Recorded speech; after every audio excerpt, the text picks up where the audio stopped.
Awesome. So we have, let's see, 34 people registered. So I want to give it another minute or so. Yeah, please. And then even a few more who I gave the link to, like, the code didn't work. So I see Terry joined, and Darlene. Hi, David. And Ife is in the waiting room. Oh, cool.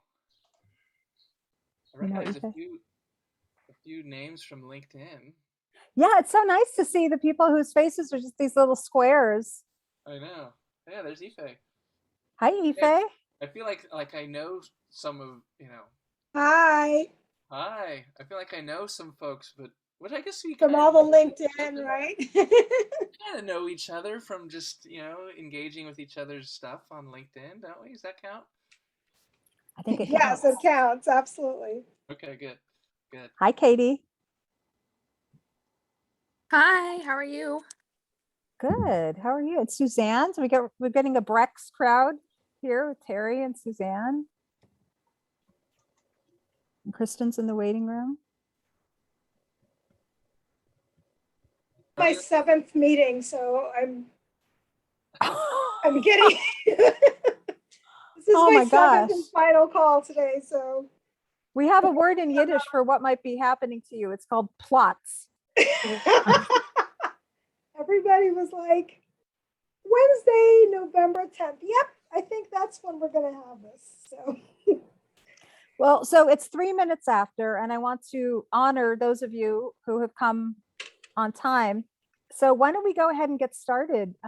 This is a series of interviews with white anti-racists called Proculturators, and I'll explain a little bit more about what the heck that word is and whether it's even a word.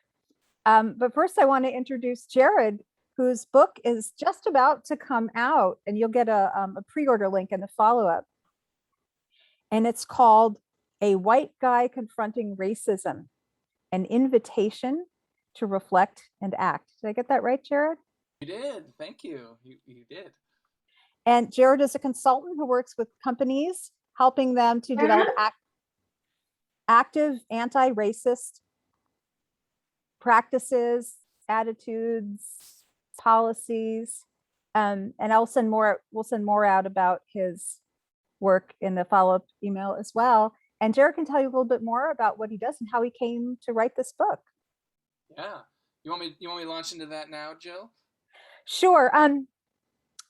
I was thinking about doing a go round, but I think as more people arrive, it might sort of weigh things out. So we are going to have some breakout rooms. And the reason I sent around an email just beforehand asking you to bring a paper and pen, and really you can write in whenever you want. But the reason for that is, I've been looking through Jared's book. He was kind enough to send me a pre-publication PDF. Don't try to say that 5 times fast. And it's so pithy that I got sparked so many times in reading it. And so I was guessing that in talking about some of the ideas, you might too. And so what I want to invite you to do, if it works for you, is write down some of the things that you get sparked by. And then when we go into the small breakout sessions, you'll have a chance to talk about that and formulate any comments or questions for Jared when we come back. Yeah, I love that, Jill. And that's exactly, that's the subtitle where it came from, right? An invitation to reflect and act. And I think if anyone, knows me a little bit or, followed my work on LinkedIn, especially, I'm all about starting conversations. And it so happens that the conversation that we all are trying to start is about racism, is about white supremacy, is about these what many people consider uncomfortable topics, and I suppose they are. And I feel like I've gotten to a place where they're not that uncomfortable for me anymore, and that's what I'm trying to drive. Is, hey, I've gotten to a place where I can talk about this, and I want to invite you into those conversations with me. And so I hope that's what we can do today. Yeah. And to your point, Jill, and maybe you read this in the beginning, but in the introduction, there's a piece that says basically what you were just talking about. Like, how might you read this book? Well, you can read it however you want, but here's some suggestions as things kind of I mean, the words as you get sparked, as you get intrigued, as you get maybe uncomfortable or something unfamiliar, or you disagree, like bookmark it, dog ear it. Do people still dog ear books? I don't know. Highlight it, put a sticky in it, come back to it later, think about it, talk to your friends about it. Bring it to your manager. Bring it to your team. All of those Jared, things. before you go on, I realized I forgot something. Uh-oh. And that was to set the stage. I wanted to let people know that this is going to be recorded. The breakout rooms will not be recorded, and we will use it somewhere. We'll probably use it as a podcast. It may be used many places because we want it to keep on doing the work long after today. And I also wanted to set the tone that I'm sure that you all come here with this attitude anyway, but just in case, this is a place of curiosity, of respect, of interest, of compassion, and of non-judgment. And David is not only our technical person. Can you put yourself in the main view, David? So we can see you.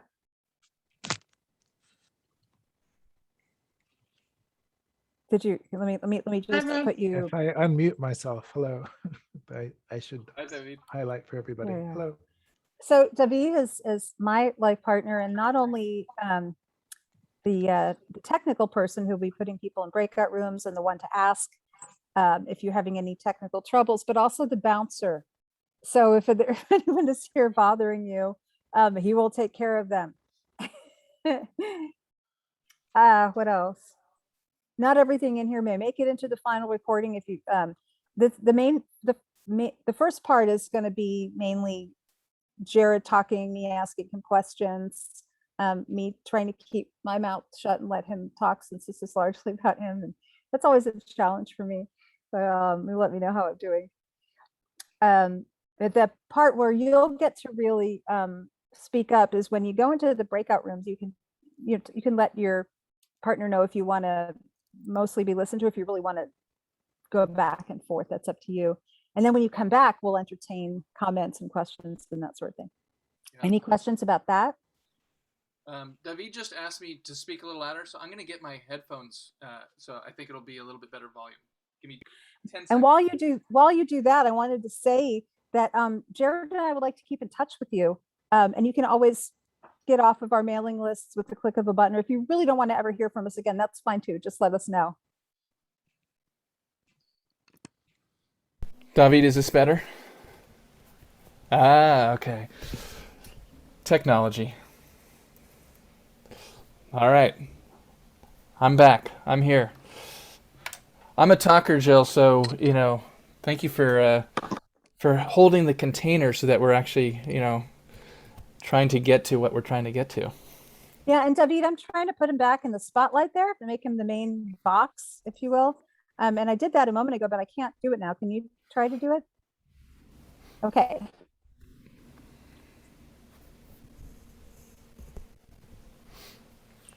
I see myself as the main box. Speaking of boxes, I've got these are all books that I got a print run from a local printer. Yeah. Woohoo! So I'm great story too. So my publisher is an indie publisher in Montreal. I'm in Oakland, so that's like as far across North America as you can get, right? And I was asking what if I want like a print run, so I have some copies I can shop around to local bookstores, I can send to friends or influencers or whatever. And she said, you can order through the back end of Amazon, which is called Ingram Spark. Oh, good, Kristen. Good. Montreal. I've been there once with my grandma in 2000, I think it was. But so I can't say I'm super familiar with it. But anyway, so she said, well, we've got a couple printers we use, but they're all like East Coast. Let me see if I can find someone closer to you. I'm like, okay. So she did some research and she found a guy. He's a one-man shop down in Hayward. So for those of you in the Bay Area, Hayward's about 20 minutes south of Oakland. And he's like, I love it. He's a black man, so he definitely was interested in the topic. And it's great to support black-owned businesses. And so, yeah, we just had a couple calls, and he actually delivered all the books to my house, in three different runs. So, and he's got all kinds of, tons of connections, and he does a lot of printing for universities around, Cal and Cal State East Bay, and so he's like, oh, I'm going to connect you with all these different people. So it's all about relationships and taking care of each other. So it's kind of a cool story. So now I've got 200 plus books kind of just sitting in my basement here. So That's awesome. yeah. So, Jared, I wondered if you could start with your personal story of how you came around to this work. People don't usually just sort of wake up one day and say, gosh, I think I'll write a book about confronting racism. There were some steps to get here. Yeah, gosh, where to begin? So I like to say that my story began in Boulder, Colorado, of all places. Now, if you've ever been to Boulder, I believe the demographics are about 107, 109% white, more or less. It changes each year. But I was 20 years old, and my best friend from high school went to University of Colorado. And it was the end of our sophomore year, and she said, "Hey, why don't you come out to Boulder for the summer? It's really fun. Just hang out, get a simple job, and we'll just kind of hang out and party." I'm like, okay. So I go out to Boulder, and so I'm 20 years old. I have a fake ID, of course, and I'm a college athlete, and I drink 7 or 8 days a week, and that's kind of my whole thing, right? And we go camping one night, and she's my best friend. We've been best friends since freshman year in high school, and we're just camping, having a few beers, kind of catching up, and I'm kind of nervous because I have to tell her something. And I'm worried that what I have to tell her is going to change our relationship, and it could affect somehow our friendship. And of course, as best friends do, she noticed. She says, "Dude, you're being weird. What's up?" And I said, "Well, I've got to tell you something." She's like, "Yeah, it seems like it. What do you got to tell me?" So I hesitate. I pause. I drink half my beer, and I say, "Amy," her name's Amy. I say, "Amy, my dad's gay." And the reason it was so hard to tell her that my dad was gay, because this was 1993. There was still a lot of stigma around homosexuality. It was only a few years after Ronald Reagan was president, and if anyone knows their presidential history, knows that Ronald Reagan didn't do shit for AIDS or the gay community. So there was a lot of, I was still worried, confused, embarrassed, ashamed. I had a reputation to uphold as my athletic party self. Didn't align with having a gay dad. My dad had only told me he was gay when I was 14, a freshman in high school. Actually, not too long after I met Amy. So for 5.5 years, I kept this secret, and I finally felt like I had to tell someone. And after I told her, she looked at me, and you know what she said? She said, "Big fucking deal." I'm like, "Really?" She's like, "Oh yeah, my uncle's gay, and this and that and blah."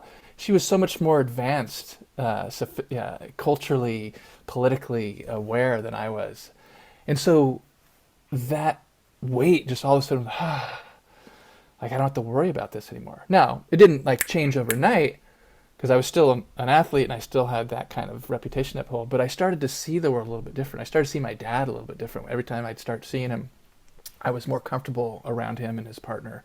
And I started to kind of see not only what I was missing with my dad in the LGBT community, but as I graduated college, kind of into my 20s, I realized that, wow, not only was I not familiar or aware, interested, or supportive of the LGBT community, but all my friends are straight and white and athletes, and this very narrow, limited kind of world of who I hung out with and who I was interested in hanging out with. And so I started kind of opening up a little bit. But I was still mid-20s. I wasn't the most mature person in the world. When I was 27, I was back in San Diego where I'd grown up. I was parking cars and I was surfing, and it was a pretty good life, living on the beach. But I wasn't really doing much with this kind of newfound learning and awareness. And my dad was HIV positive, and he died of AIDS on September 29th, 2000. And I decided, you know what? I got to change. I don't want to be that guy anymore. I want to be this guy.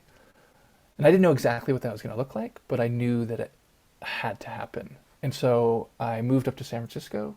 I started teaching. I ended up teaching a social justice curriculum to middle school students.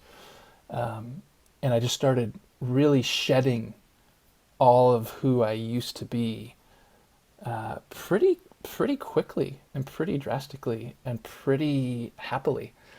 And started, instead of going to sporting events and talking about sports and going out to bars and watching sports, I started going to lectures and community events and exploring different neighborhoods in San Francisco and hanging out with different kinds of people and reading books about people who weren't like me. This was before social media, before podcasts, but any other kind of media consumption, I was really branching out.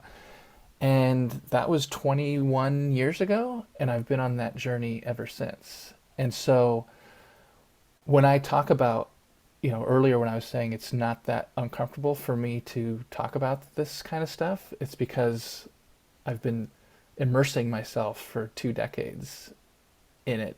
And I feel like I'm an expert, not that I never make a mistake, not that I know everything, but that I'm invested enough to be competent enough, to be fluent enough to have these conversations, and especially with other white folks who are mostly somewhere on the path of where I was on that journey.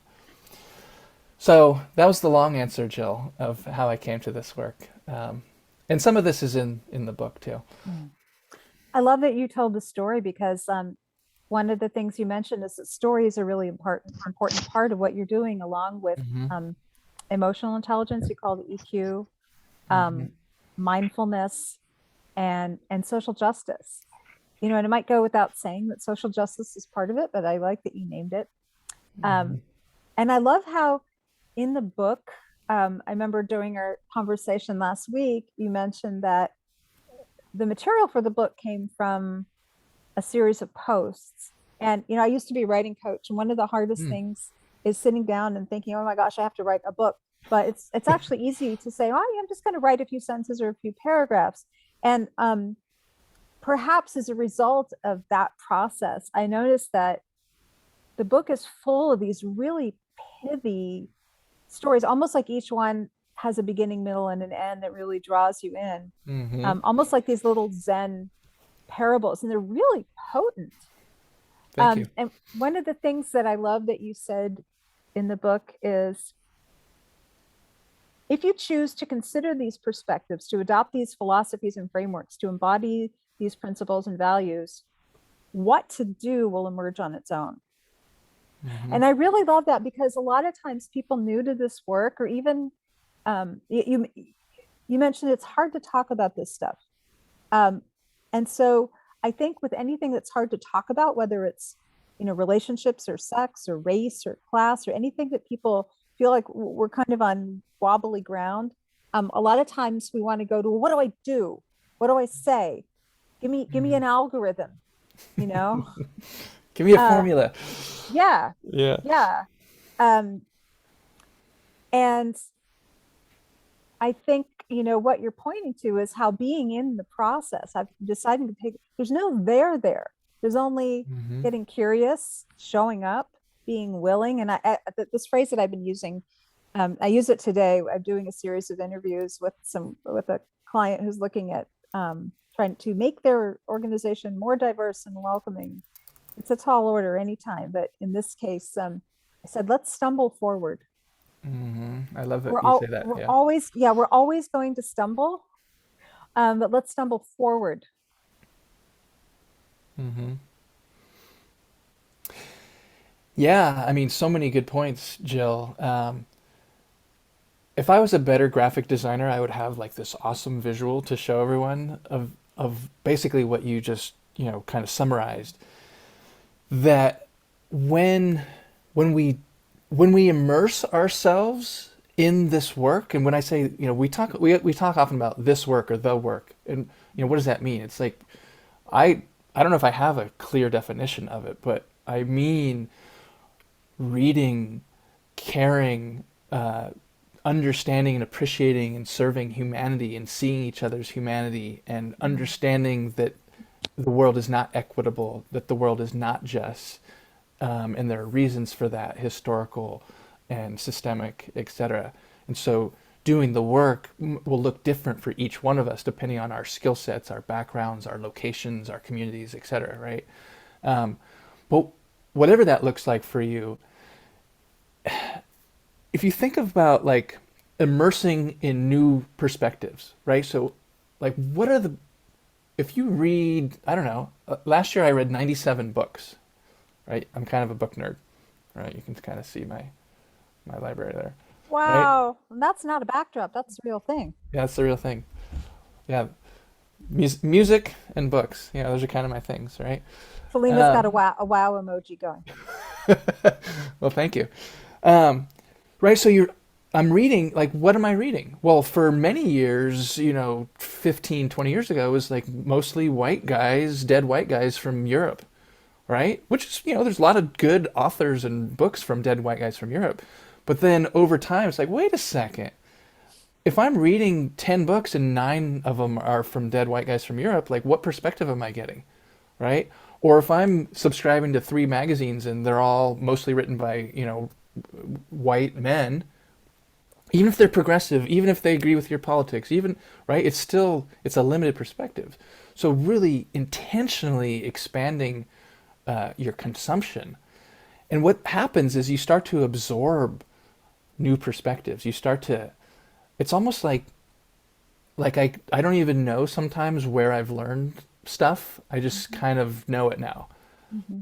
Now, sometimes there is like, oh, this specific, framework is, so-and-so's. But for the most part, it's like, yeah, that just makes sense. So you absorb all this stuff. And then when you're talking to real people, whether they're your colleagues, your neighbors, your friends, right? And you're hearing their stories and they're telling you or telling, whoever they're sharing about their lived experiences with racism, with marginalization, with oppression. Because I've read and listened to and heard and understood and appreciated and believed, from books, from media, from movies, from podcasts, then when I see it in real life, my first instinct isn't to go like, that's probably not true. No, my first instinct is like, oh, like, I believe you. Mm-hmm. That resonates with what that book was saying, or what I saw in that documentary, or what the last 3 podcasts I listened to were talking about. So you make those connections. Mm-hmm. And so what to do, if you want to know what to do, start reading, start listening, start watching, start diversifying your sources. Do it intentionally, do it on purpose, do it consistently.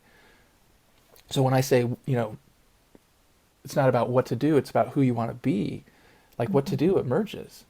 So then you'll know, like, this is what I believe, and you'll find out what to do based on your context, your position, your personality, your skill set, et cetera, et cetera. And I see a bit of a tension there, because on the one hand, I see a level of urgency. Black people are still getting killed by the police at, any rate is too high of a rate. But, people are not thriving because the system is squashing them. So on the one hand, I see this level of urgency. And then on the other hand, I see how, Resmaa Menakem says, white people want to start with strategy. You quote him, white people want the answer, but it has to emerge. Yeah. I heard him and Robin DiAngelo on a talk. It was probably a couple of weeks after George Floyd was murdered. So, June. And I don't think I had known of him until then. Or maybe I did, but I hadn't, And I signed up for I remember it was a Friday afternoon, and it was put on by this company in Berkeley. And I can't remember the details. It's in the book. I gave credit to it. But so I was just listening to this like a Friday afternoon. I'm having a beer and just kind of taking notes, like, And Resmaa Menakem was so, Robin was good too. She's awesome. But Resmaa was just so powerful And then later I read his book, My Grandmother's Hands, which of course was like, oh my gosh, like, wow. And, but yeah, that idea of, I mean, you're right. There is a tension of urgency versus emerging, right? And how do we have urgency, but not fall prey to what many of us might know of, action bias, right? This like, oh, I've got to do something. Oh, Well, okay, I did something, so check. Okay, now I'm good. Now I can go back to, whatever, normal, right? yeah, well, I think this is where having contact with other white anti-racists and creating white anti-racist culture comes into play. We're talking about this in the 22nd Century Leaders Program. Some of us are well suited for action. Some of us are more well suited to being documentarians or being visionaries or being healers. And I like knowing that I'm not in this alone. I don't have to check every box all by myself. Totally. Not every white anti-racist activist has to write a book. Right. I mean, this might surprise some people, but I'll just say it just in the interest of candor and kind of, I hope to illustrate your point. I've never been to a march or a protest. By the way, whoa, that doesn't surprise or concern me. Well, nor should it. But Right. but I think that I can't remember her name. I'll have to look it up. But there's a woman who, she has like a wheel of like different ways you can be in social justice movements, and there are like 12 different things. Gosh, what's her name? It'll come to me hopefully by the end of our call. It's like some people are healers, some people are storytellers, some people are activists, some people are, behind the scenes, some people are writers, some people, they're like all these different, and she really lays it out really well. It's like, and so if we're trying to do or be who we're not, it's not going to be sustainable. It doesn't mean like sit in your comfort zone and don't kind of, grow and learn and evolve. But it's like, I'm more effective having talks like this, writing books, et cetera, than I am going to a protest. Now, maybe I could even say myself, like, well, maybe it'd be a good experience to go. Like, okay, maybe, and I probably will at some point. It's not like I'm avoiding them, but it's not where I do my thing in this space, in this work. So I think that's, if I'm channeling Resmaa, and by the way, I did connect with him on LinkedIn, and I was brave, and I said, hey, Resmaa, I know we don't know each other, but I wrote this book. Can I send you a copy? He's like, oh, sure. Here's my address. I'm like, so he's probably got one now. Hopefully he's reading it and finds it, informative. But I think when he says, it has to emerge, that's what we're talking about. Like we have to, this is where mindfulness comes into it. You brought those 4 pillars. There's a great book, actually 2 books, and I can't remember. I get them kind of conflated because they're very similar in what they're talking about. Ruth King's book called Mindful of Race. So and then Rhonda McGee, who's a law professor at USF. I'm pointing as if you can see, like across the bay in San Francisco, at USF. Her book is called The Inner Work of Racial Justice. So they're both Black women, and they both have really foundational, long-serving mindfulness practices that they bring to their racial justice work. And it's really validating for me to know that women, or people, but in this case, women like that exist. Yeah. Because I think as a white person doing this work, it can easily, by some people, can be seen as like, oh, well, your whole mindfulness and equanimity and detached and all this, that's just privilege. Mm-hmm. But if you were actually, Black or another person of color, like you can't afford to do that, to be that way. Mm-hmm. And so I want to respect that. And I also want to say, yes, and what about Ruth King? What about Rhonda McGee? What about, right? And there are all these different people. So it really kind of becomes a choice. And I try to be careful not to, that's like, I think the title of the book, the subtitle, an invitation. Hey, I'm offering you insights. I'm inviting you. I'm not telling you. I'm not demanding. that you do XYZ or think XYZ or behave, XYZ, right? It's always an invitation. And so one thing, two kind of important distinctions that I learned, I think it was from Ruth King's book, but it could have been, I read them both kind of back to back earlier this year, is the difference between discernment and judgment. So those who practice mindfulness kind of will probably have a little bit familiarity with this, right? Judgment might be, you know what, you're a racist asshole, and I don't like the way you that's not cool how you said that. Discernment is, so what I'm observing here is that some of us in this community are not aware of how their whiteness shows up in these spaces and perpetuates white supremacy. So I want to point that out. Right? See the difference? And I felt the difference too. Right? The way you speak it too, right? Yeah. And one last thing, and then I want to, because I said there were two things.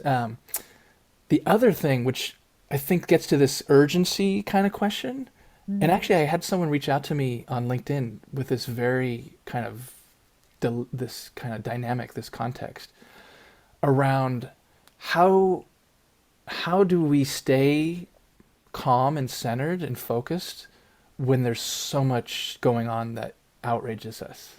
Yeah. Right? Yeah. And the difference is, how can we be invested in but not attached to outcomes? Right? So there's a big difference. I'm going to fight for social justice. I'm going to fight for equity. I'm going to fight for, I'm going to be anti-racist. And here's what I'm trying to achieve and who I'm trying to serve and what changes I'm trying to make. And I'm not going to get attached to any outcomes because they often don't happen as we'd like them, as quickly as we'd like them, as sustainably as we'd like them, right? And what happened? Yeah. And what happens when we're talking with someone and they can feel our attachment to an outcome that involves them? What happens? Yeah. I'm just looking at some of the comments. Have an urgency but not rush. Kristen, good. Ife, Resma is amazing. I think we all agree on that. Suzanne, we were all born in Africa. Yes. And to answer your question, Jill, I think it derails the conversation. Yeah. So, there's so many contextual aspects, right? And anyone who's read Michelle Kim's new book, The Wake Up, which is totally awesome, by the way. She lives in Oakland too. In fact, I ran into her the other day. I hadn't seen her for a couple of years. She talks a lot about, in her book, contextualization is everything. Like every conversation, every philosophical or abstract kind of, framework we're talking about, it's all about context, right? Who's in the room, who are we talking about, who's saying this, whose story, who's not, all these things that all come into it. So to answer your question, Jill, I think when we get attached, we lose track in kind of almost ironically of like what we're trying to do because we're so attached to trying to do it. Well, yeah. And the tools of white supremacy include being right, one up, one down, externally referencing, well, this is messed up, this is wrong, and that sort of thing. And what whiteness does, I think, to white people, it's largely unconscious, but it ties up our sense of worth and goodness with our whiteness if we don't examine it, right, and tease that out and take it apart. And so if somebody perceives that you're trying to confront racism, they go, what do you mean? I'm not a racist. And so really it's like what I see is a huge upswelling of white people who haven't looked at this stuff, fighting for their own innocence, fighting for their goodness. Yeah. And in the guise of I don't see color, racism stopped a long time ago. You're the one who's the problem by talking about it now. Yeah. I'm laughing because I think probably many of us on this call have heard those things, and maybe some of us have said those things, whether maybe even recently, right? And so how, and that's again, and this is why these four kind of pillars or lenses really are important. And again, it's Can an you say them? invitation. Can you So say them social, again? yeah, thank you. Social justice, right? You have to have that foundation of like the reason we're even talking about any of this stuff because there's social injustice, because there's inequity, because there's, you know, historical racism, because there's white supremacy. So if we don't come at it from like the systems are what we're talking about, then why are we really even doing this work? The second one is EQ, right? Emotional intelligence, which is a big kind of realm, but things like empathy, compassion, vulnerability, curiosity, self-awareness. How do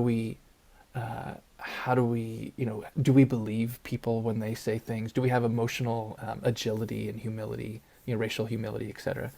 And that one's kind of closely interwoven with the mindfulness one, which is the third.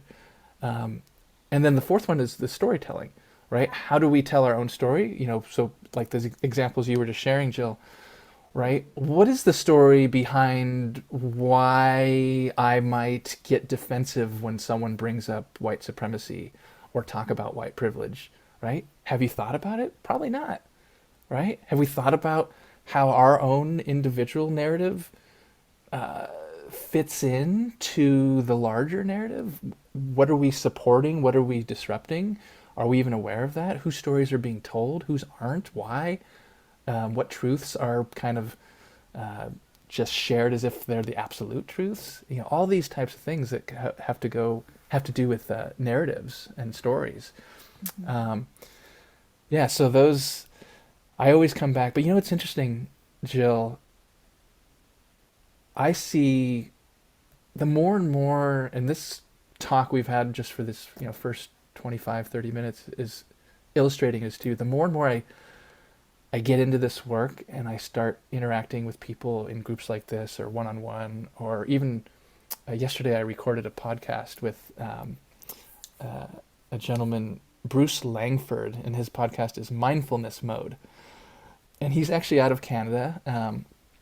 And on our call yesterday, and it'll be released, I think, in about a month, mid-December, he said, I felt so in my element talking with him that I'm more and more kind of convinced, like persuaded by my own arguments that, like, in the end, for me, like, mindfulness is going to be the key for me. Mm-hmm. And that I'm going to, not that the EQ stuff is going to go away or the storytelling is going to go away. It's still all going to be there. But like, so much of this work is about staying present, is about Yes. sitting with the uncertainty, Mm-hmm. being okay with being uncomfortable. And people largely don't know how to do that. Yes. In my work, I call it being withness. And Ooh, I I don't know like if that. that's, I don't I know if like that's it. because maybe I should ask Selena. Selena, I'm not putting you on the spot. There she is. There they are, rather. Um, I know that Selena is a Buddhist, and I don't know if I've just hijacked mindfulness and renamed it because I tend to make up words. But what I notice is that because of the way that white supremacy mythology sits in white minds and white bodies, and what I mean by white supremacy mythology is the untrue notion that basically light-skinned people of European descent who get coded as white in this culture are superior. We're not superior. That's a myth. That's why I call it white supremacy mythology, not that its effects aren't extremely real and harmful and fatal. Where was I going with that? I almost got derailed. I don't know. The way that white Oh yeah, there you go. supremacy mythology sits in our brains causes a predictable continuum of reactions from overt white supremacy to reactionary denial that we talked about earlier, some of those examples. Mm-hmm. And so, we come into this already messed up system. Yeah. And it's like one of the things I talk about in the book that I'm working on is it's like we're born with barbed wire already grown into our skin. And if somebody bumps it or tugs on it, it's like, right? So if we want to get untangled from it, we have to do it slowly and carefully. This is not a luxury.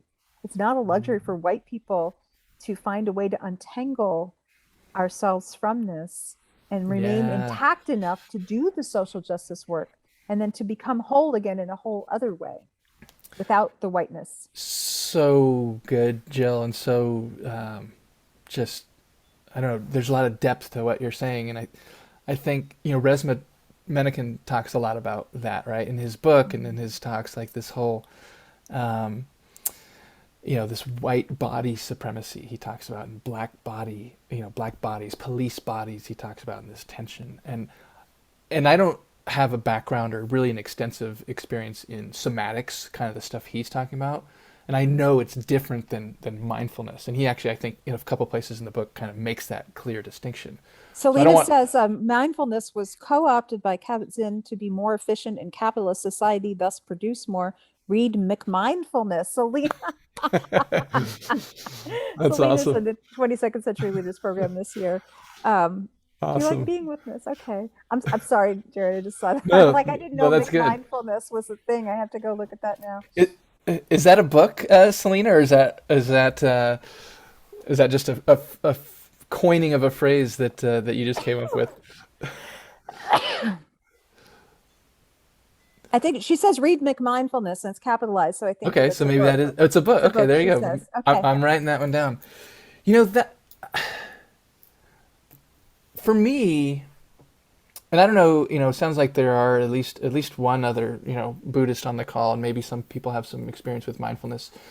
For me, it's less about the spirituality and the Buddhistness of it, although I do appreciate that and kind of adopt some of it. To me, it's more about how does it help me show up in the world? And this isn't just about racism and social justice. This is about in general, with my kids, with money, with relationships, with my partner, with whatever's going on. Like how it helps. It's more of a kind of an ethos or a way of being rather than a spiritual practice for me. That's just for me. Yeah, that's kind of how. Yeah, go ahead, Jill. Yeah, I was wrapping up. I was going to echo you and say that people who start doing this work, when I was doing the white on white, engaging other white people in conversations about race workshops last year, people come to me and say, wow, I tried this and it actually works with my son to help me get him to come to dinner or clean up his room. And when you start like kind of stepping back and excavating our reactions to things and trying to get centered and have clear conversations and make less white supremacy mythology infused choices, it actually helps us with everything else. Totally. And I just see Selena added a kind of an extra comment there. It's about the commoditization. Ugh, that's a hard word to say. Of mindfulness without the Buddhist morality. Yeah. Yeah, I just got unmuted. Thank you. I love your term, Jill, being witness, because I was just pointing out the term mindfulness has been very co-opted. And because it's been used and kind of commodified to make people more productive and not experience like stress or feel like they're being, even such things as racism, right? So that's like almost like they were gaslit into be like, well, if you were mindful, right, ... So I do love you're saying being witness, Jill, because that is a bodily somatic thing. So thank you. Yeah, thank you, Selena, for that perspective. Something for me to kind of keep thinking about, right? As I, obviously I'm centering this mindfulness and it has been and is and presumably will be integral to my work. But that's a really great perspective for me to think about. So thank you.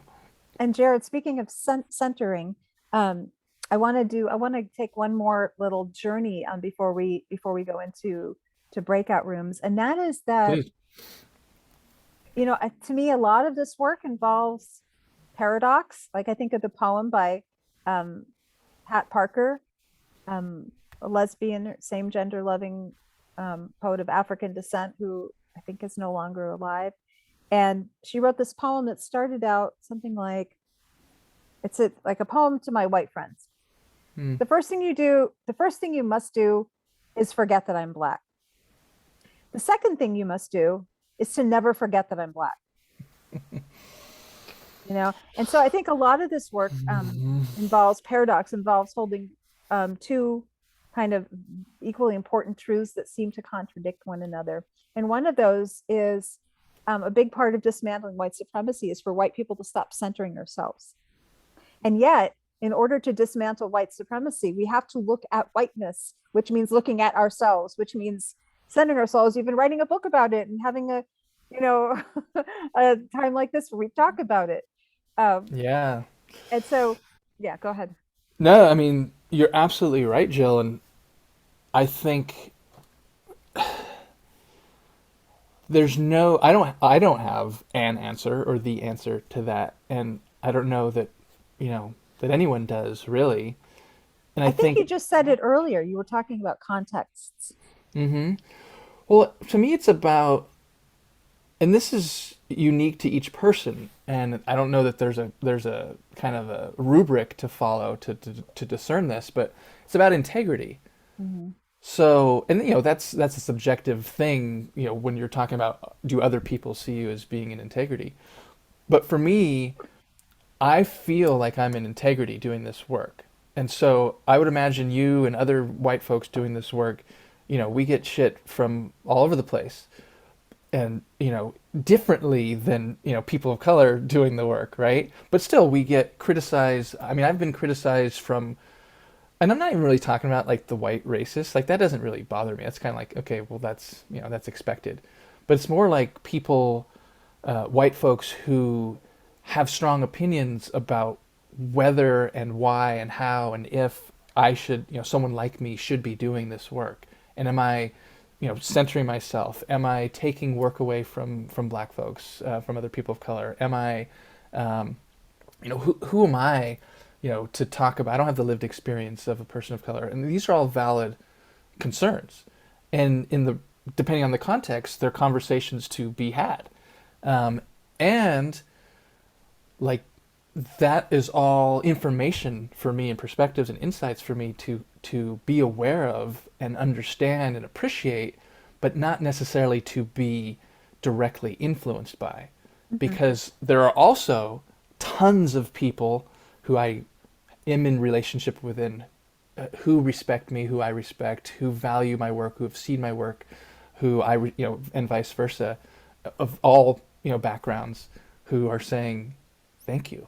Right. Yeah. So it's always a both and so mm-hmm. the question is like, am I in integrity in the nuance of how am I showing up in this work? What exactly am I doing in this work? Mm-hmm. Right. So I'm very mindful not to position myself as an expert, or even a trainer. Right. So I work with white people to help them advance a little bit further and with a little bit more kind of awareness on how they can show up and how they can be influential in their spheres of impact. Yeah. So anyway, so that's just something I'm always thinking about, and I feel good about where I'm at. Mm-hmm. And we never know how a given thing is going to land with someone mm-hmm. or what it's going to bring up. And I see it all as fodder. Like if somebody says, well, who are you to do this? Cleo, who's going to be joining us, Dr. Cleo Nagle is going to be joining us towards the end. To me, he is a master of the well-placed question, and he sees his work as trance-breaking. And I do think that white supremacy mythology puts white people in the kind of trance and in a kind of fog of misinformation. Sarah June says, I think that as a white person, I'm an expert in white supremacy, and that's the side of the coin we work from. I do think it's our responsibility as white mm-hmm. people to dismantle white supremacy. I also think part of it comes with the privilege of blindness that we don't always see. We don't always perceive how we impact others. And mm-hmm. so, I want to be listening for not if I'm a good person, but how did that impact someone? And sometimes how it impacts someone says more about the kind of day that they had or, whatever is running through their bloodstream at the moment. And I want to be curious. Totally. Well, and I've been careful. I don't know if careful is the right word, but I've been aware of the book I'm about to reference is kind of pop psychology, and it's by no means like a Bible or a mantra for me. But I found it super helpful And knowing that others have too is helpful, even though some people, will laugh at it. But the Four Agreements Mhm. by Don Miguel Ruiz, um, the basic philosophy of it is, and I think you said this, or we were talking about it a little bit earlier, like, we come into this world, now that he doesn't take into context intergenerational trauma, but basically we come into this world, like, and then, we're okay, right? But then we learn all these things and we make all these agreements from our parents, from our teachers, from society, from media, from all this.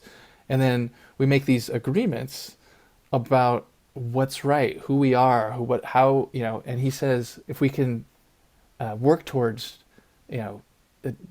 breaking from those agreements and making these new agreements, then we can navigate the world with much more ease and happiness. I And wrote down the 3 that I remembered. Always Do be you? best, be Yeah. impeccable with your word, take nothing personally. What was the 4th one? Never make assumptions. Yes. Oh, And so the second agreement is don't take anything personally. Mhm. And so for me, I think that's kind of what you were just talking about. When we're taught for white folk, well, I mean, really for anyone, but for white folks, I think in the context of this conversation, wait a second, as Sarah said, right? Like, when we hear, if I'm a white person and I hear whoever talk about white supremacy and systemic racism and white privilege, and I don't have the fluency, I'm like, wait a second, I'm not a bad person. I don't use the N-word. I don't, blah, blah, blah, right? We're taking it personally. And that derails the whole conversation. Even if they're not aggressive and super defensive, but if it's like, oh my gosh, and then they go and do whatever they're going to do, which isn't being in the conversation. Yeah. So it's so easy for white folks, for us to check out of the conversation. And that's, I don't know if that's the problem, but that's one of, kind of from a process, standpoint, like that's a big problem. yeah. And the mindfulness and the EQ can help us notice when that's happening. Like, Exactly. wow, I'm noticing that I'm feeling really activated right now and I'm Yeah. having trouble staying in this conversation. Well, I love Pema Chodron. She has, I don't remember the exact quote. It's kind of a long quote, but it's something like, we develop these storylines, and let's say it's anger. So something happens and we get angry.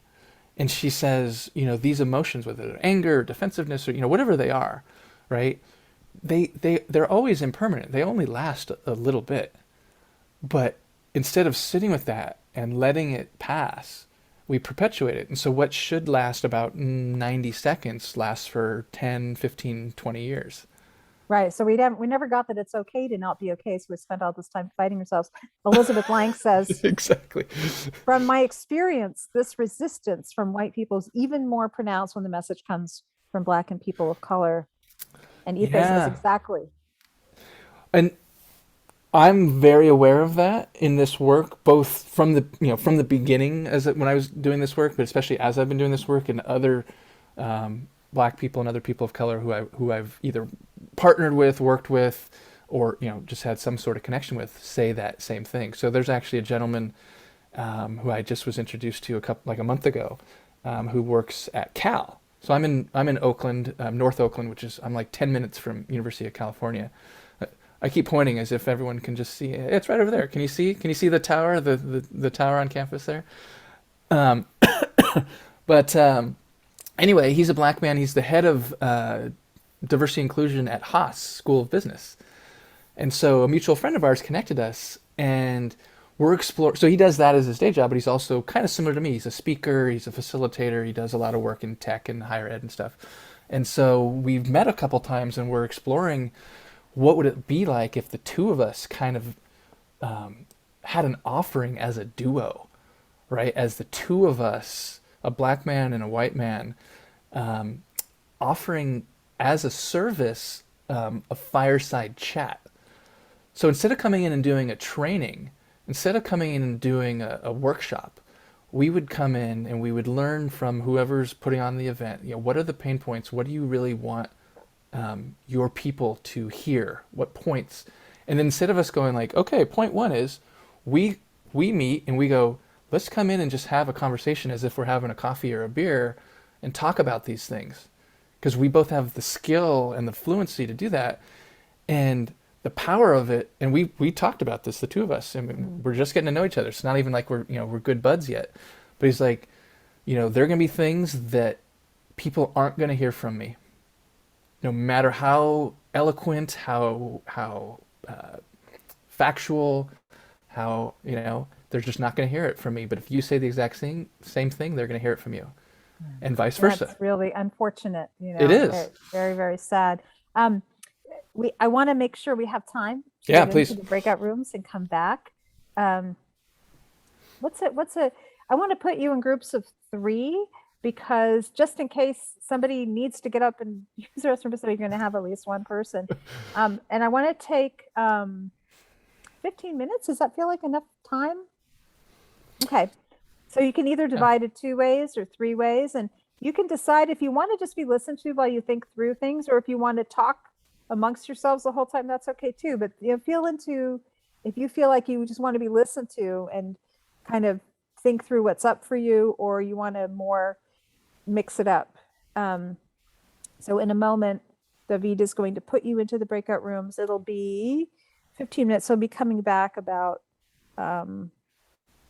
12 after. And then, so I want you, the invitation is, what's alive for you here? Do you have any questions for Jared? And if you're a white person thinking about creating anti-racist white culture, about taking your next steps in the world, what would be your next step to take as a pro-culturator? I didn't really define that, but I will later. It's a white anti-racist, basically. Yeah. So again, what's alive for you? What's up, having heard what Jared has said? Do you have any questions for Jared? And what's your next step in this journey? Any or all of those? All right, David, you can go ahead and break out.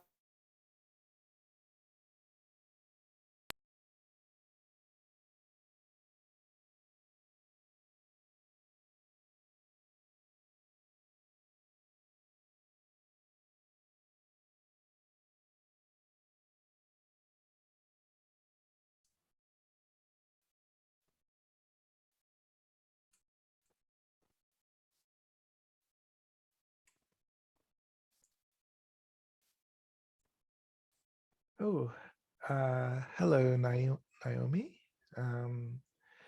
Are you just joining us now?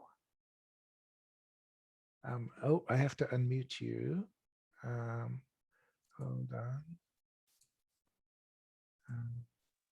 There we go. Good. Sorry about that. No problem. Yeah, I had thought I had asked Jill for the code, but I had never done it. So to get in, and so I'm late. But I'm so here. you're just joining us now for the first time? Yes, I hadn't even been in the first portion because, well, I knew I would have to arrive late, but I still thought I had the code and I would sign in when I was free to. And then when I realized I didn't have it, I quickly emailed Jill and she just sent me this link. So I'm able to be here for this portion. Everyone right now, it's the reason it's only you and me here is everyone but you and me is in a breakout room discussing the interview between Jill and Jared just now. And I'm looking with astonishment now that apparently I set the breakout time to 1 hour and 15 minutes rather than 15 minutes. So I just, I know.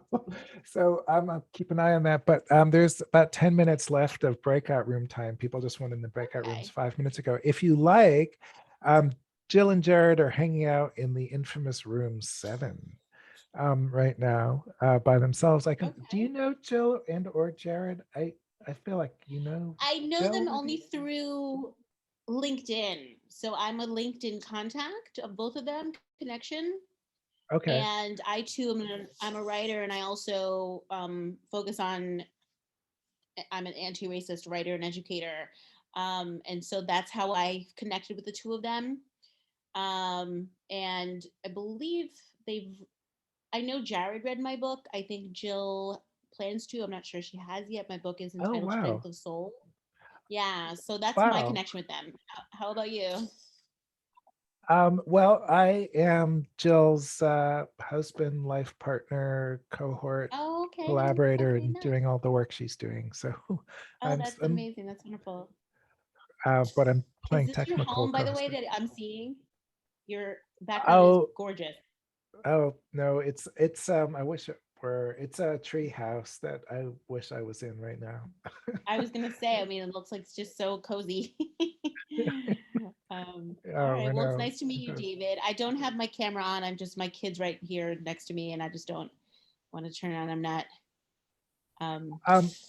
So hello Andy, and some other people are dropping, and Elizabeth dropping in now. And we have another 11 minutes left of our breakout rooms. And Naomi, I'm going to move you over to the room 7 I was talking about before. Okay. And so great. I'll see you in about 11 minutes. Okay, great. Thank you, David. Nice to meet you. Jill and Jared don't know I'm putting you in the room, so you'll have to say, David threw me in here without telling you. Okay, I will.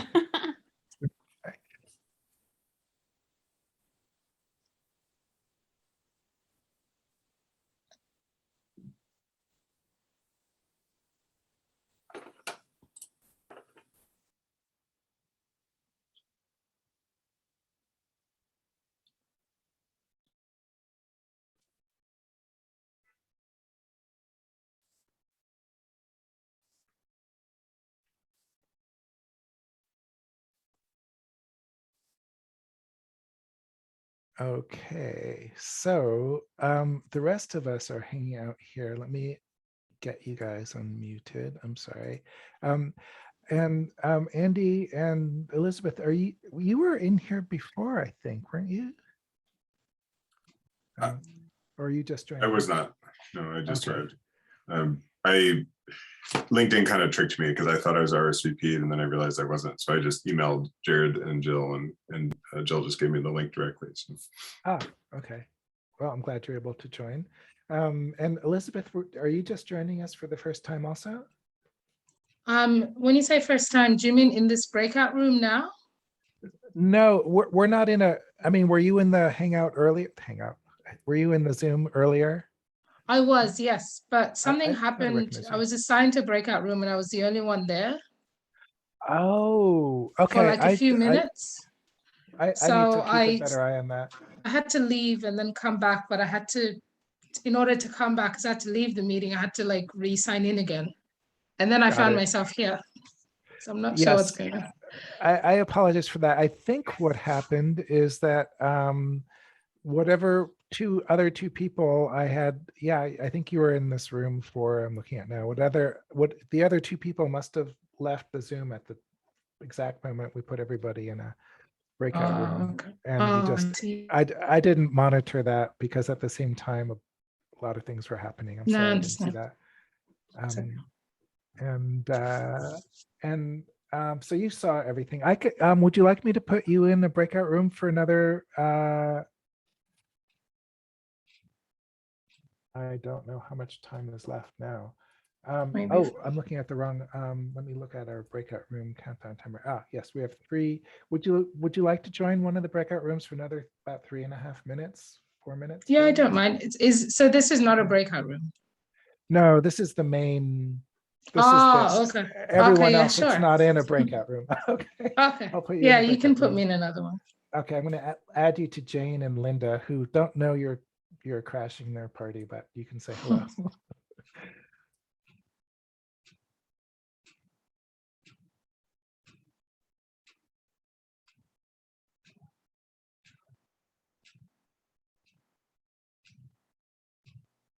Okay.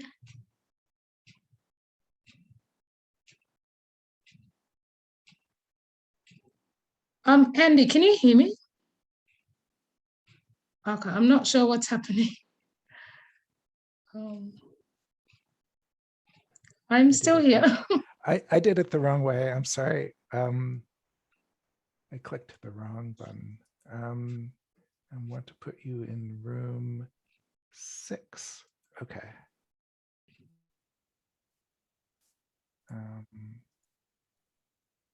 And that did not move you, did it?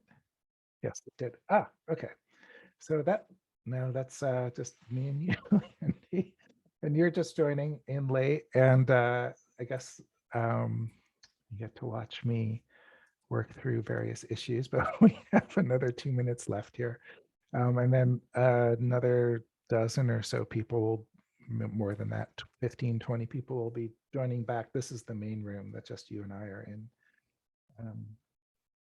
And it'll just be Jill and Jared spotlighted. And probably got the notice we're being recorded. Yeah, it's about all I can think of to update you on. And I will mute myself here.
Welcome back. Welcome back, everyone. So before we open it up, I want to backtrack a little bit because I meant to do this earlier and say that this is the Proculturators series. What the heck does Proculturators mean? Well, I took very seriously Resma Menachem invitation to white people. It's a little bit stronger than an invitation, but less than a demand. It was like, come on now, white people, you need to create white anti-racist culture. And for a while, this sort of white, like create anti was sticking in my craw. And it was like, something is hard to push forward here. And I thought about how, anti-abortion activists created a pro-life movement, and people who were against same-sex marriage created a defensive marriage act and a pro position, otherwise known as a Proposition 8. And typically people want to gather around a pro something or be for something rather than anti something. I think this is a very powerful way that our brains are wired, that even as we're opposing something, we want to also be for something. So I thought about it. I also thought how whiteness strips us of our original culture and where we came from. So the word proculturators came to mind. I thought, it's not in the dictionary. Maybe I could coin it. But then I found out that it was being used in an obscure reference by a Georgian academic about 15 years ago. And by Georgia, I don't mean the state in the US near Alabama. I mean former Soviet Georgia. And it was being used to mean like reckoning with, creating a sort of amalgam culture of traditional, like and newer ways of being Georgian. I thought, I think this word is ripe for repurposing. And I thought of how Rob Bresney resurrected the term pronoia as kind of the opposite of paranoia. It's a notion that the universe is conspiring in our favor. And so I thought, and also I want it to be fun. I want it to be rich and juicy and enjoyable. We need a pro word like that we can rally around. So I created a Proculturators series, and proculturate is a verb. I consider Jared to be a proculturator in creating white anti-racist culture, and any of you who want to join that we're proculturating. So with that, I wanted to inject that piece of cheerleading in before we open it up. Awesome. Jill, did you want people to share from their breakout rooms? Any thoughts they had? Yeah. Any thoughts? Anything like, so something that was sparked in you? Oh gosh, I'm spotlit. Questions you have for Jared or anything like, what about your next steps? Any of that?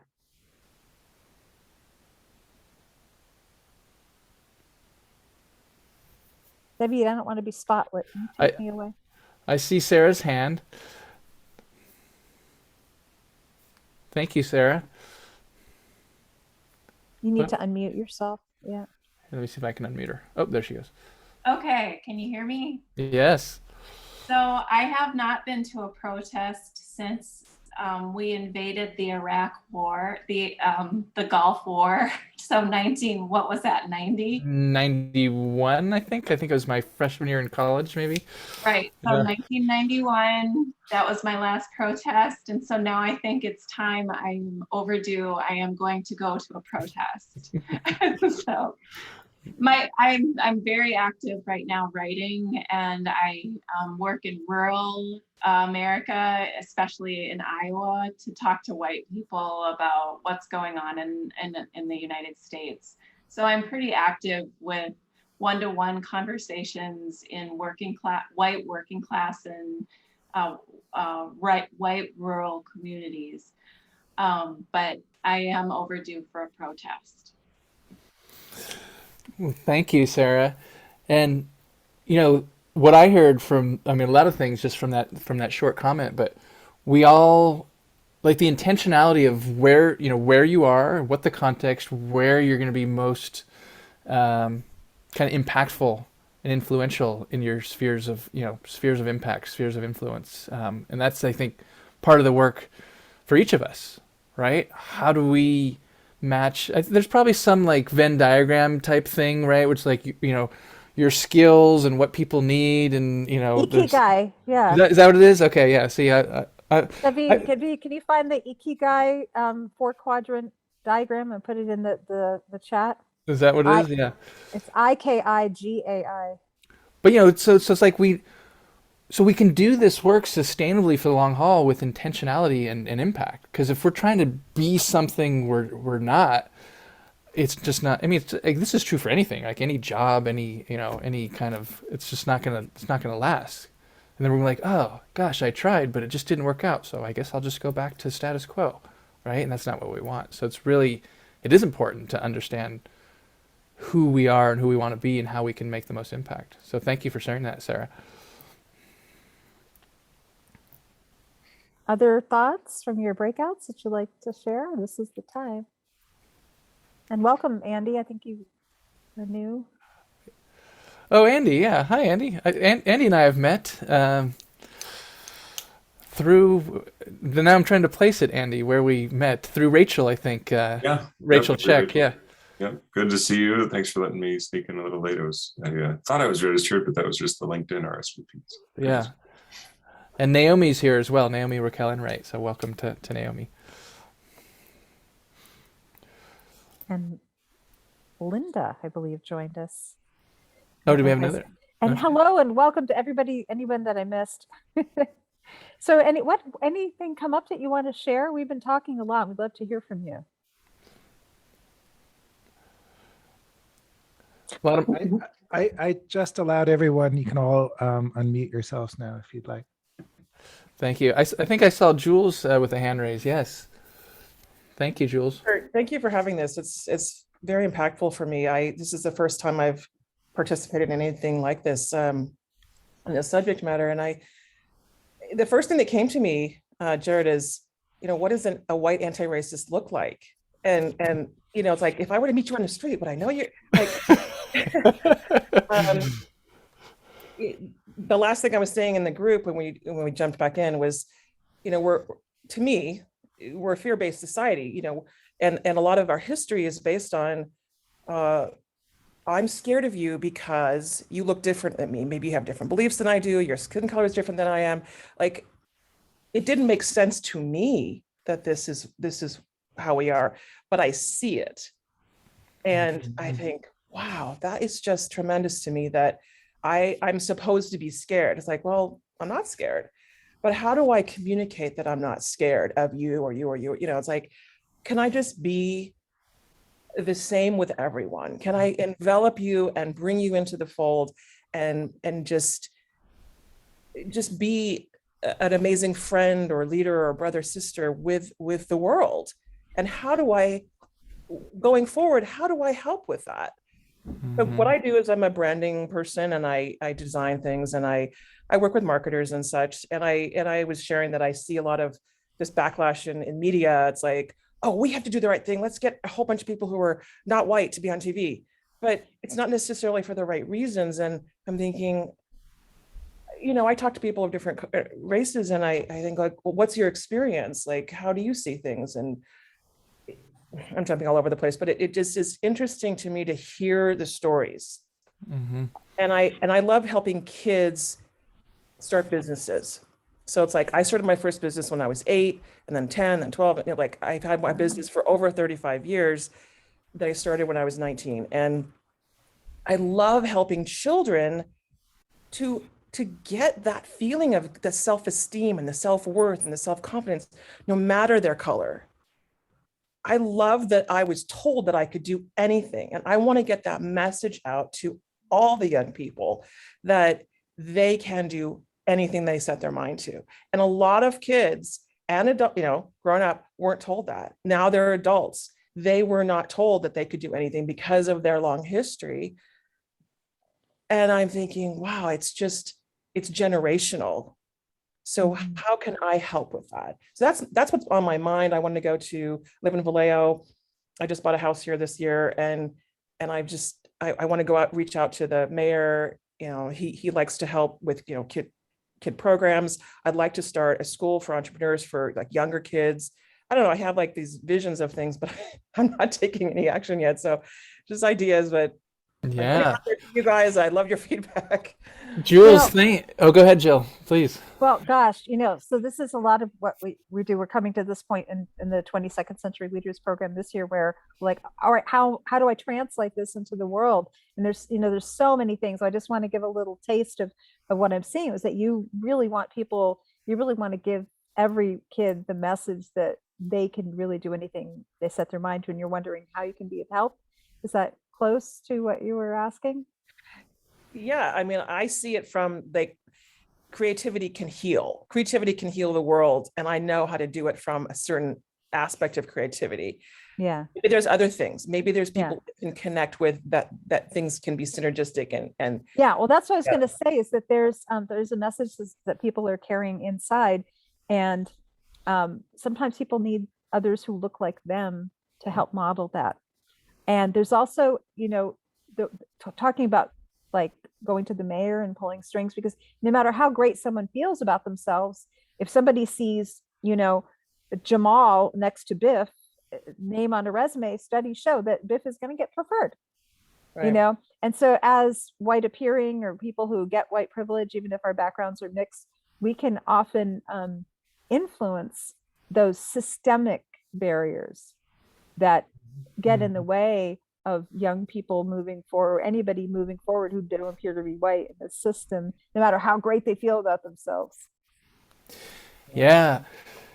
Jules, so many great thoughts, and it's okay, you're jumping. I mean, that's what happens. We have these ideas and just like, and we're trying to kind of almost like thinking out loud, right? And kind of thinking in community, which is great. So thank you for doing that. one thing that's helped me, and this a friend of mine, and by the way, for those who don't live in the Bay Area, Vallejo is kind of northeast Bay Area. So if you're in if you're in San Francisco and you go kind of through the Bay, and it's kind of on the northeast side of the Bay. So I just want to give that geographical context for folks who aren't Bay Area folks. I was working a few years ago with a friend, and we were trying to start a business, and it kind of never happened, but it was okay because we had so many good ideas, and now we're both doing our own thing and kind of really thriving. And we had this kind of this graphic, and it was like an XY axis, and it was this idea that we're on two kind of simultaneous interweaving journeys, and a lot of this made it into the book, and I gave her credit for it, in the acknowledgments, our time together. One of them is the personal development journey, right? So who are we? What do we care about? How well do we know ourselves? How can we, what's our story? What's our narrative, right? What works for us? What doesn't? All these things, right? Can we, do we understand ourselves, et cetera? And then the other one, so let's call that the y-axis. And then like the x is the cultural fluency journey. How well do we know, understand different cultures, different people, different realities, different lived experiences? Maybe not from a personal, because we're ourselves, but through reading, through friendships, through engaging with other people, et cetera, et cetera.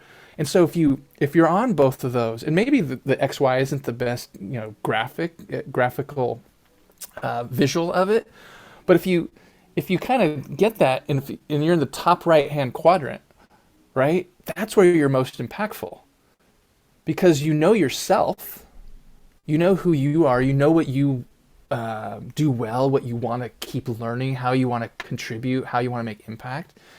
And there's an awareness that it's not just in a vacuum. So it's not egotistical, it's not narcissistic, it's not naive, right? It's actually taking into account other people individually, collectively, historically, etc.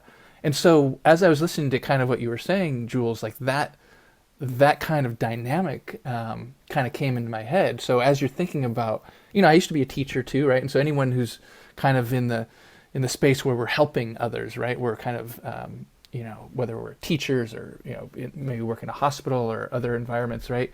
We're helping other people.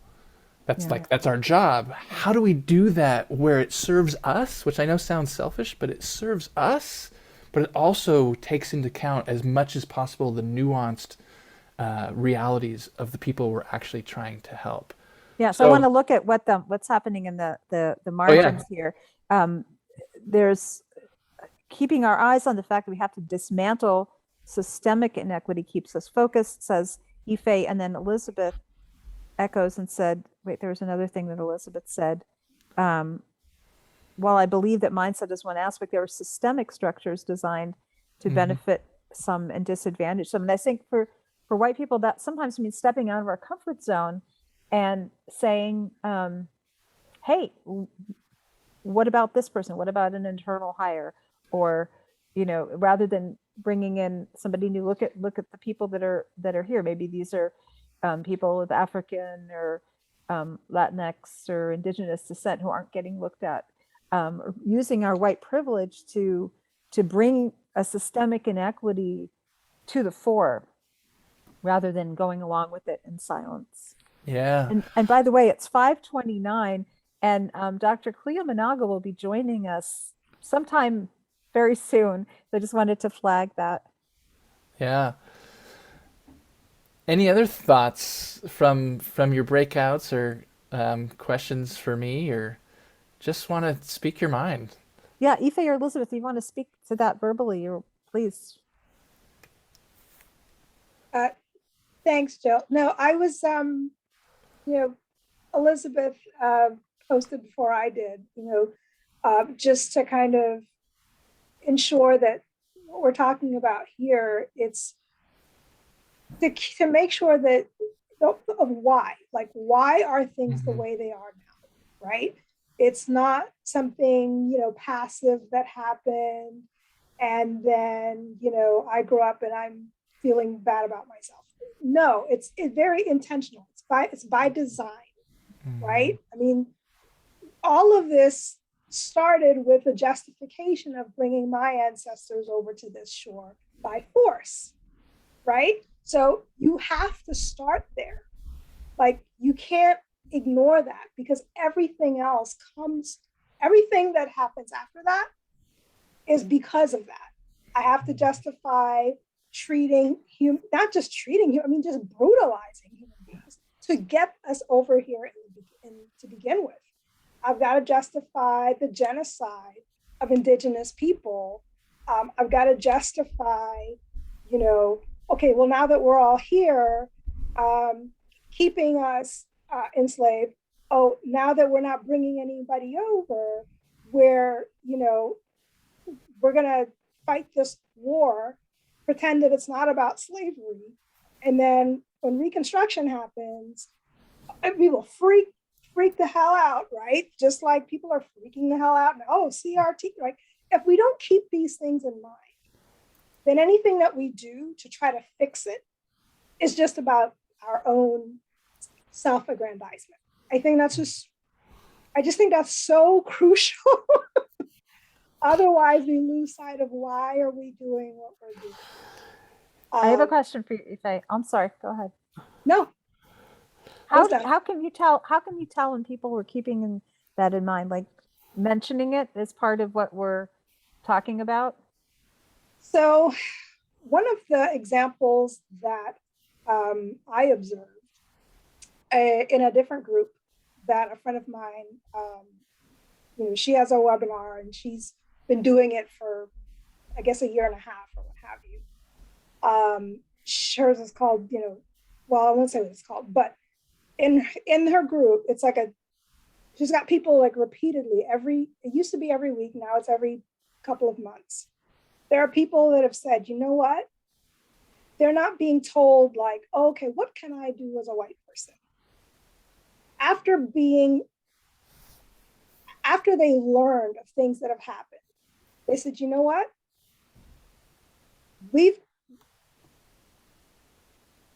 Black people have been purposefully kept out of education or purposely defunded. So this woman and her husband decided that instead of giving to their alma mater, they were going to give to an HBCU. And that's what they were going to do. But the problem solving came from understanding those historical and continuing facts. Yeah. And so you're engaged with what has happened and why it's happening and how it's still happening, because it shapeshifts. And then when there's an opportunity, like I'm doing this in my daily life, I'm deciding where my assets, where's my estate going to go after I die? And they've figured that out because they were engaged with what has happened, what continues to happen, and how it shapeshifts. And maintaining that engagement with how systemic inequity began and continues, then you start to figure things out. Nobody has to tell you what you need to, So I think that's just important. Otherwise, we just lose sight. Ife, well, first of all, thank you for showing up on this call. I feel like we've interacted so much on LinkedIn and comments and stuff, and now I'm actually almost kind of, like giving you a virtual hug. So it's nice to see you on the call. And I mean, everything you said is absolutely true. And I think what you captured for me is like just a more expansive, elaborate kind of version of when I say like the first pillar for me, the lens is social justice. Because, okay, if storytelling and mindfulness and EQ, that's all great for like, one-on-one relationships. And I do believe that's important. But if you don't understand exactly what you're talking about, you don't have to be a history buff and know all the details of everything, but you do have to have a fundamental understanding of exactly what you shared.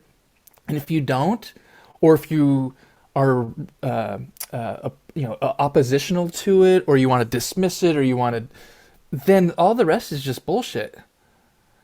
And you're never, especially as a white person, like then you're going to wonder like, oh, well, I tried, and how come they didn't respond, and how come they, and then it becomes about you, and you're like, whoa, whoa, whoa, because you haven't done your work on your history. And so I just want to thank you for laying it out so clearly, because that's exactly one of the key challenges that I or any white person, well, anyone can't. I mean, yeah, I'm not a history teacher. I can't, you got to go do that on your own. And people are like, oh, well, that's a lot of work. Exactly. And it's going to take a long time. So get to it. Yeah. I think, well, one of the ways I try to put that in people's faces is by using the phrase white supremacy mythology, because it's quite like a lot of white people go, whoa, and I toyed with, my tagline being diversity, equity, inclusion, and belonging. But to me, those words are like white comfort zone words a lot. And I understand the need to use them strategically to, get the contract or whatever it is. But, I found when Cleo Monago first met him in 1993, he started talking about white supremacy. I thought, oh, wow. And I found it confrontational in a good way. And to me, it's sort of the most direct way of naming what's actually going on around us in the air. Even as we speak, as I speak, we keep reproducing it because it's been in our blood and air for 400 years. And we're not getting out of it just by writing a book or having a seminar or something. It is ongoing. It is constant digging because we got a lot of backlog to do here. And we're just starting to go, oh, shit. We're in this deep. We're in this so deep that we can't even see half the time or more, that we're actually just spewing it as we talk. And so that's why I say stumble forward. It's a mess. Yeah. Yeah. Whew. It's totally spun. It's hogwash. White people are not superior in any way, shape, or form. We're just propped up to, yeah, there are two fragile egos. Two great books that capture it really well for those who are looking for not a light weekend reads, but The History of White People by Nell Irvin Painter is just captures this, right? How whiteness came to be. I think that was written in like 2010, so it's a little bit older. And then a couple years ago, 2016 maybe 17, was Ibn Kindi's Stamped from the Beginning, the definitive history of racist ideas in America, I think is the subtitle. And that was really illuminating for me, because he really really clarifies like how whiteness came to be. It wasn't based on hatred. We like to think like, oh, white people are so mean and they're just mean to black people. Well, we know that's kind of how it's manifested and that's how it shows up. But originally that wasn't the initial intent. It was for economic and capitalistic means. So it was convenient. Which wasn't based on oppression. Yeah, I mean, and it was like, well, we want to do this and we need this to happen, so we're going to enslave those people and we're going to call ourselves white and then black, and then we're going to justify it. I do think that was cruel. Oh, it was totally cruel. I'm not saying it wasn't cruel, but it wasn't based out of hatred for another group of people. You're saying it was just like, well, I don't know if hatred might have been better than complete disregard of their humanity. Well, that's what I'm saying. I mean, and maybe I'm not capturing it with the right words, but read if you're interested. Ibn Kindi, obviously, he wrote a 400-page book on it, so he knows better than I do. But I think it reverses a little bit of how maybe especially white folks think of racism in a systemic, and as Ife kind of outlined, like this historical perspective that isn't just about being nice versus being mean. It's about understanding this historical, as you say, Jill, like this mythology, right? Mm-hmm. Yeah, it's a mythology that's fatal to black and brown people. Mm-hmm.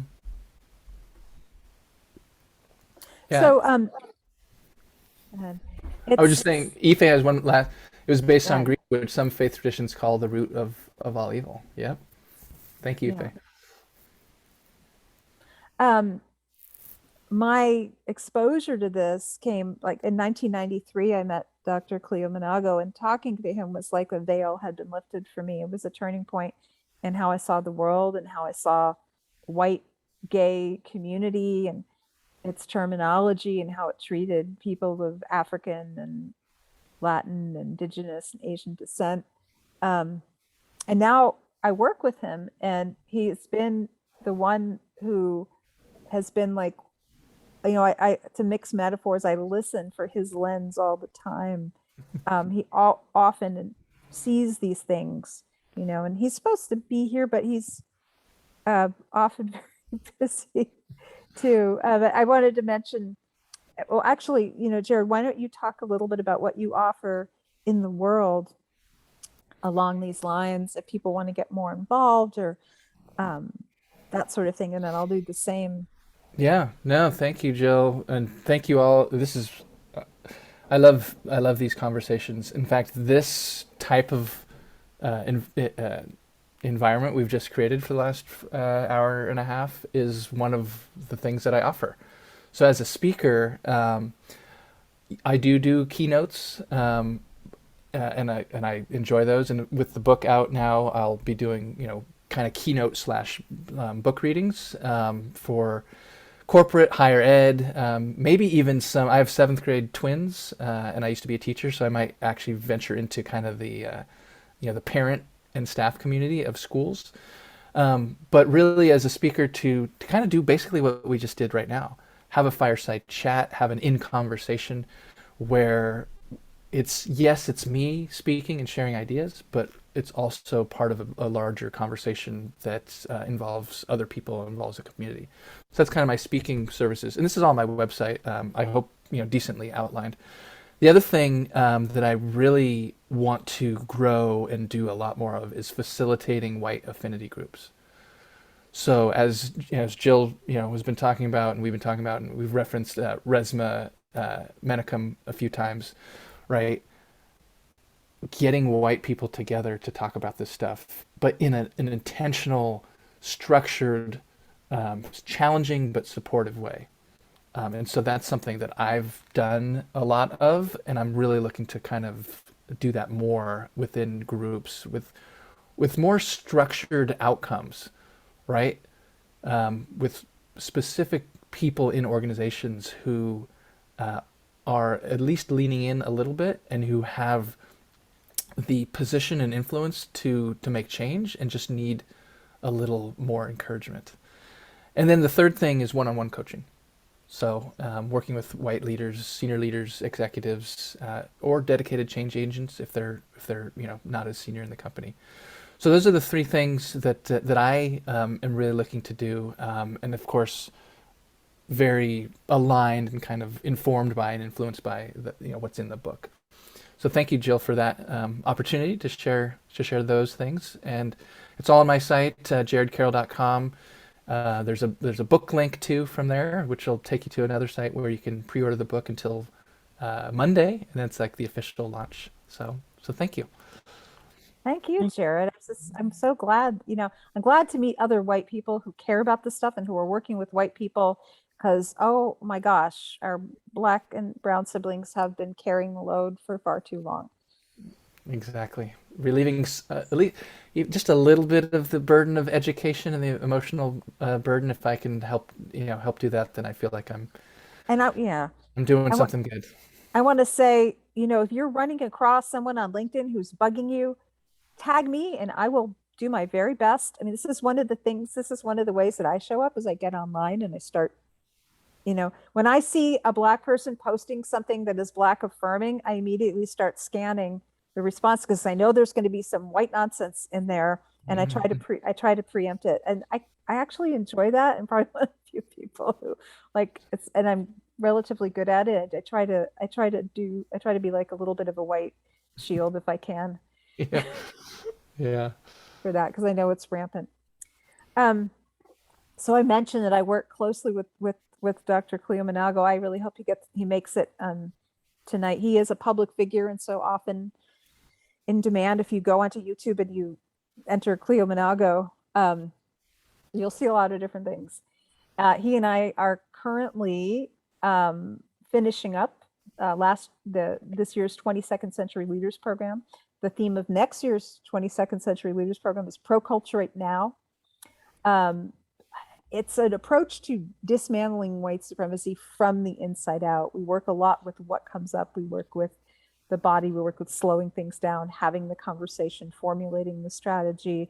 And we also work with polishing our lens for discerning where we see white supremacy mythology showing up. It turns out, pretty much everywhere. So we look at movies, we look at interactions, we look at what's going on in our life, how to discern it, how to show up for it, and of course, how to ultimately to dismantle it in our particular corner of the world. Selena's in the group. Thanks for being here, Selena. If you want to say anything about the group, you can just raise your hand. I actually can't see you, but David probably can. Is Cleo here yet? No. Oh my gosh. What else did I want to say about that? Well, so Cleo basically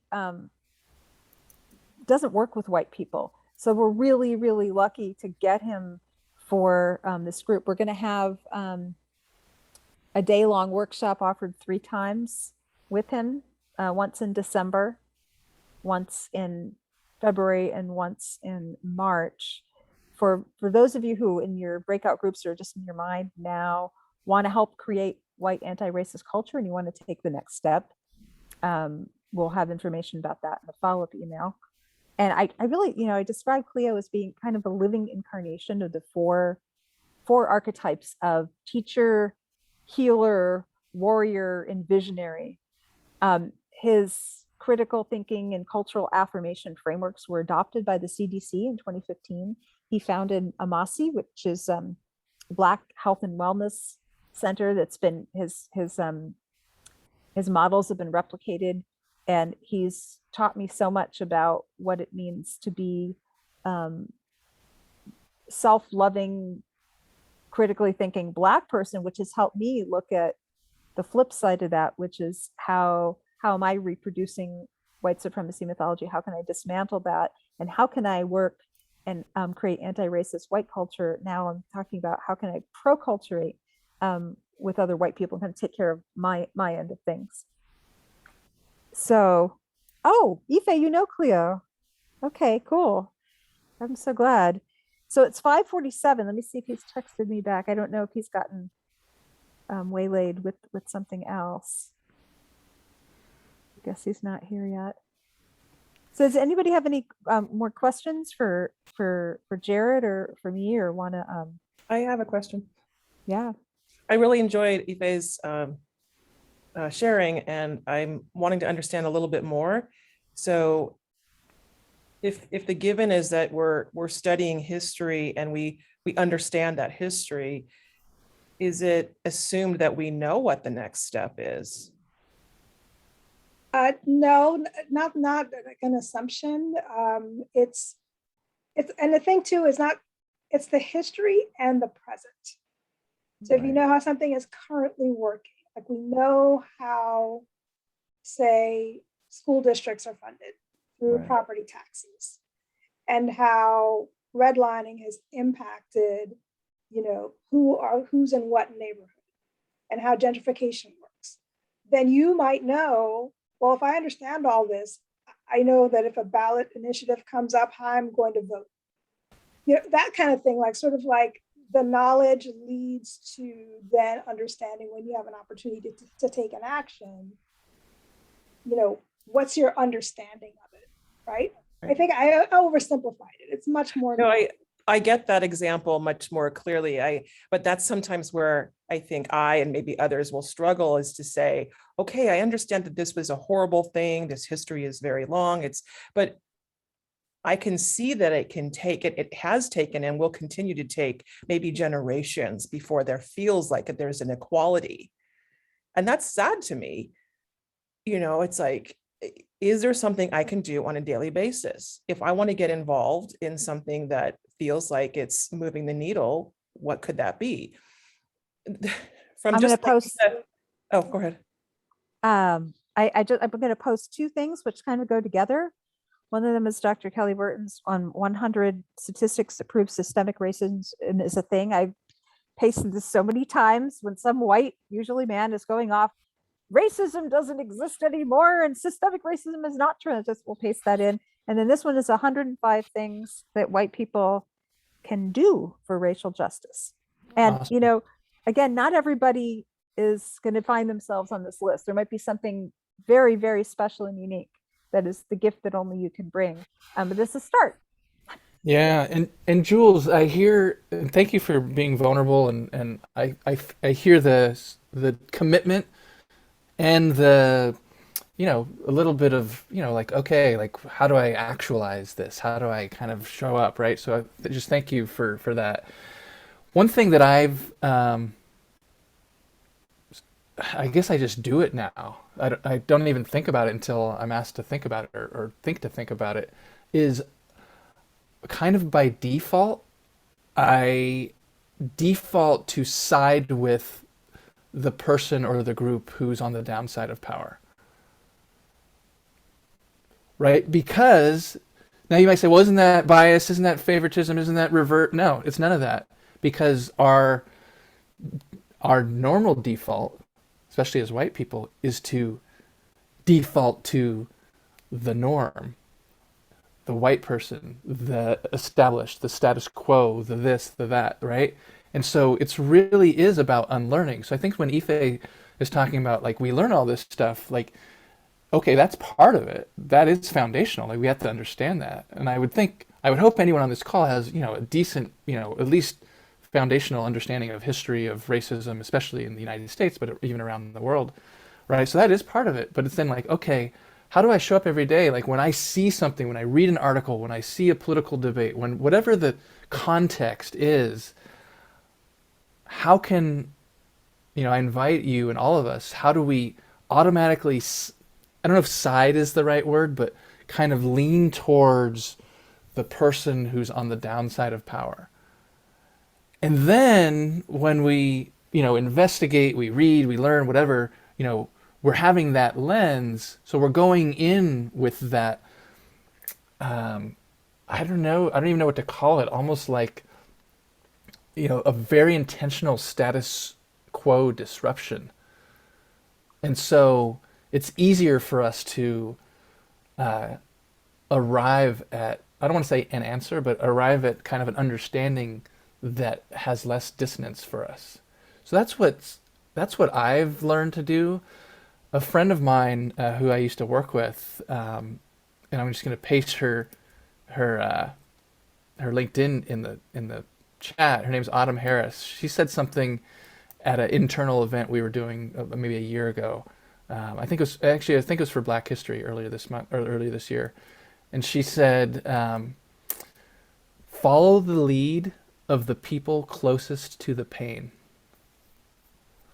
Follow the lead of the people closest to the pain. So, as much as that is identifiable, that is like the default. And so that takes some unlearning, and it takes some mindset shift to go, wait a second, I'm not being unfair. I'm actually being equitable by emphasizing people and groups and movements and causes that have historically not been emphasized. So that's what equity is. It feels like oppression when you're used to, justice feels like oppression when you're used to, having everything. And Ife says history and continuing the present, avoiding white saviorism, finding that balance between doing what's right and seeing yourself as savior is key. I think one key can be, like, if I think I'm doing something on your behalf, if I can check in and say, is this what you want? Is this helping, or what would be helpful? Because a lot of times I think white people want to know the formula. Well, I did this thing, I said the anti-racist thing and somebody called me out for it. Well, what am I supposed to do? Like, you're supposed to be in relationship with the people that you're impacting. So I just got a text from Cleo. He said he was a guest on a podcast and he just got done. So I think he's hopping in. Relationships so key. Yeah. So that's where some of the inner work comes in. because there's some white people who've never been in relationship with people of other backgrounds, and so they have fear, and some of that fear is historical and ancestral, and some of it might have their own trauma linked. Jill, yeah sorry, I didn't mean to interrupt you. I have to check in with myself sometimes to see how I feel when I come in contact with something that feels like it's almost like the opposite side. It's racism, but not from a white person. And I feel like, is it really considered racism when there's a message being put out by a Black or brown person where it's like, I don't know. I don't want to sound like I'm being completely ignorant here, but you can be ignorant. You don't know things until you know them. When I feel like there's like this divide, and then there's like, support a brown business, support a Black business, support a gay business, support a women's business. But when you're advertising to support one type of business, whether it's any of those I mentioned, it feels like, were we saying support white businesses before? And now we have to come out and say to support a specific race of people. That to me feels racist. Why? Because but then I think, were we doing that as white people, on the flip side of that? Yeah. Well, let me ask you a question. Now we have to go to the other side. Does it make it right, is what I'm saying. Well, let me ask you an ad out right now. There's an ad out right now by, I don't know, Target or something, or somebody's saying like, support Black-owned business, support women-owned business. And like, they're covering a lot of different ground. And I'm like, oh, that feels much better. Like you're basically saying, acknowledging lots of different races, not just one. And I think I was reacting to the ads where it was just one. And I thought, but is that how everybody else was feeling when it was the other way? Am I making myself clear? Sorry if I'm. Yeah, you are, Jules. Thank you. And Elizabeth said in the chat. And Cleo just joined, by the way. Okay. Why don't you quickly? Yeah, I'm just saying. There's a lot to respond to, but I think just largely, the world, or at least the Western world and history, is white, is straight, is male, is cisgender, right? So when any individual or company or group is actively, intentionally, pointedly advocating for a Black-owned business, an LGBT, it's because historically and still contemporarily, they're not seen as equal. And so the fact that they get quote unquote extra attention actually isn't extra attention. It's the attention they deserve and that they've been denied because of white supremacy, because of dominant narratives that make superior straight people, make superior white people, make superior men, etc. So I think it's an unlearning, and we have to get to a place where we're okay with that, and we don't feel that it's not a level playing field. And so I think I get that. I get that whole premise. It's the way in which it's done that feels kind of odd to me. Can you say more about that? What is, on some respects, like in some of the what was the Oscars? It was like a music awards or something. People were being like really aggressively like stand up and fight. I'm like, I get that energy. Like, yes, we want to fight for what's right, but it was like bloody fighting. People have died over this, right? I mean, every time we turn around, somebody's dying over something. But yet we're perpetuating the message of kill, kill, kill. And who's perpetuating that message? Messaging out there. It's Where? like it's an energy of not peaceful observation of let's be in support of something good. It's fighting. It's killing. It's so. Not I want to address what you're saying. Yeah, and it feels very uncomfortable. Mm-hmm. When I hear it, because I don't know, like, is this a positive thing? Am I supposed to be in support of this aggressive stance or just a peaceful support of this wonderful Right. movement. So anger and aggression, outrage did not come out of nowhere. There has Right. been 400 years of oppression, 250 years of legal rape, as Resmaa Menakem says in his workshops. There is a lot for Black and Brown people to be angry about. I'm feeling the emotion in my body as I'm speaking. So things are going to be messy. Outrage is appropriate. And that's why we work in our program on being witness. Like, oh, somebody's really angry. Look at that.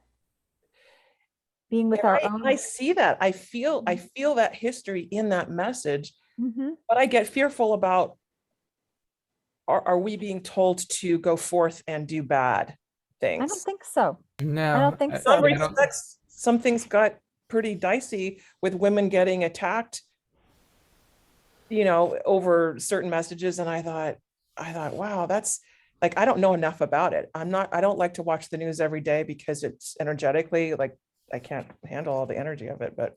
Yeah. Yeah, and you need to. So I just want to acknowledge that at 6:01, this is after we said we would end. Cleo is still trying to get into the call, and I would love for those of you who want to meet him and hang out with him for a little bit. So if you need to go, you know, go in good health. Thank you for being here. We'll follow up with you. And if you can stay, you know, we can hang on for another 10 or 15 minutes. I will, Jared, if you can too, that would be great. I can do about 10 or 15 minutes. Yep. Okay. Yeah. You can go ahead. Oh, I put in the I thought you were letting Cleo in. I didn't want to usurp his arrival. I put in the chat, we have to be mindful of tone policing, and Sarah asked, can you explain what tone policing is? So tone policing is when we emphasize the way someone says something versus, or at the expense of what they're saying and what's happened to them. And it's tricky because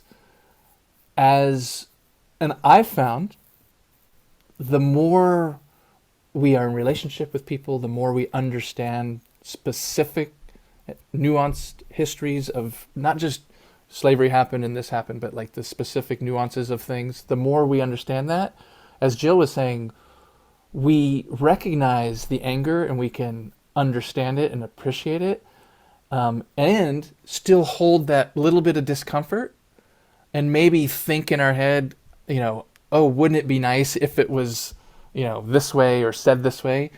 But then also saying, you know what, that's not what it's about. It's not my or our decision or our choice to tell or even ask someone how they want to express or need to express what they need to express. And so that's part of the work. And that's where the mindfulness comes in. That's where the EQ comes in. Is my discomfort about how someone has said something or organized something or whatever, claimed to do something, am I centering that over what's actually happened? And so I think that's something we have to continually work on, especially white folks, because that comes from a place of privilege. And it's uncomfortable. And we need the tools to be able to deal with that discomfort. If we grew up with a parent who yelled at us and beat us and somebody starts yelling, we can totally leave our bodies or get totally freaked out. So there's trauma. Yeah. And Cleo just walked in. Dr. Cleo Nagle, can you unveil? I am attempting. I'm using, good evening, everyone. I'm using a different device that I'm used to using, and I'm trying to figure out how to turn on. I think I did. Oh, there it is. There he is. There I am. Hello, everyone. Hi. So I was just talking about how we're finishing up this year's 22nd Century Leaders, and we're going to be doing some day-long workshops repeated in December and February and March. I was just singing your praises and saying how much I've learned from you. You've been my main teacher through all these years. Well, you flatter me, Miss Nagle. I appreciate it. Well, before I speak, I want to say hello to Andy Swindler. How are you? Hello. Hello. And who else is here? I'm on a small device that's not showing. Oh, so Jared, there's about 15 or 20 people here. Jared Karol was the main speaker. He's got a book coming out in just a few days called A White Guy Confronting Racism, an invitation to reflect and act. So we've been talking about that. Okay, Yeah. I see Mr. Karol. I see that big smile. Hello. Hi, Cleo. Nice to meet you. I've heard a lot about you through Jill. So nice to kind of meet you almost in person. It's nice to meet you almost in person as well. And I see Sarah June and Christine Biras and Ife Jacobs. That's it, that right? Greetings, sister. How are you? Greetings. I'm well, sir. Good to see you. I'm just trying to make sure I see everyone if I can. And I see Elizabeth Lang. Greetings, sister. How are you? Other than shy. I'm well, thank you. I was on mute. Okay. And nice to meet you. Nice to meet you as well. And Cynthia East and Linda and Betty. And that's all I can do right now, you all, because I'm on a small device and I can't see everyone. But I greet you all. And I'm glad to be here. I'm here to affirm the work of Jill Nagle and how innovative, insightful, magical, educational, and important her work is, and her work with the 22nd Century Leaders Group. And she will be doing more work, a part of a series, and I'll be involved as well on occasion, stick my face in and do what I can to help broaden the discussion and bring in the insights and the learnings that I have. But I strongly recommend that you all join the upcoming series of work that she's leading. You'll find what I have found is that she's quite talented, quite insightful, quite transformative. And it's those traits that are going to be necessary for the future of this country, for us people who are interested in being human and humane instead of caught up in these divisive constructs that keeps us at each other's throat. We want to leave each other's throats alone and get more in touch with each other's hearts and make the world a better place. And I'm down for it. And I look forward to meeting you all at some other point toward that end. And I see now that Sarah has her hand up. So I guess I'm going to hear from Sarah. Debbie, can you unmute? I was clapping. Oh, you were clapping. Oh, okay. Okay. Well, I'm glad to hear the clap. I like claps. Thank you. Awesome. Anything else you want me to share, Jill? We're gonna work with people. We got 2 cohorts, one starting in April and one starting in September for white leaders who want to really step up their proculturation or creating white anti-racist culture game. Cleo has a masterful ability to connect with people at the heart, while at the same time holding out an uncompromising commitment to dismantling white supremacy. And to me, that combination has been so super transformative. Yeah. I'm sure, or maybe I'm not sure, but if you're not familiar with Tarana Burke, the founder of the Me Too movement, Yes. I think most of us are, or should be, or could be.